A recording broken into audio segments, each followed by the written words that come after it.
రైతులందరికీ నమస్కారం అండి. మీరు చూస్తున్నారు మీ రైతు నేస్తం యూట్యూబ్ ఛానల్. నేను ప్రజెంట్ శ్రీకాంత్ని. ఎందుకంటే మీకు ఈ రోజు మనమైతే జనవరి 13వ తారీఖు అయితే ఫీల్డ్ పెట్టడం అయితే జరిగింది. తోటలో చాలా మంది అయితే విజిట్ చేయడం అయితే జరిగింది. కాకపోతే తోట ఎలా ఉంది ఏంటిదో మనము రైతుల మాటల్లో తెలుసుకుందాం.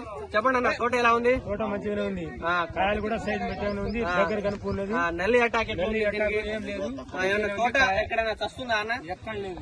జమిని వైరస్ ఎక్కడైనా ఉందా? అంటే కూడా లేదు. జమిని వైరస్ ఉందా? కాయలు దగ్గర కాసినాయా దూరం దూరం కాసినాయా? దగ్గర కాయలు ఉన్నాయి, బాగానే ఉన్నది. సైజ్ ఎట్లుంది? సైజ్ పెద్దగానే ఉన్నాయి. ఏమన్నా రైతులు ఏమైనా అడుగుతావా? అంటే అడుగుతా రైతు ఏంది కాయలు మంచిగానే ఉన్నాయిగా. తోట ఏం పేరండి మీది? ఏ తండ? పర్వాలేదు. ఎట్టుంది సీడ్? ఎట్టుంది? సీడ్ బాగుంది, రైతులు వేసుకోవచ్చు.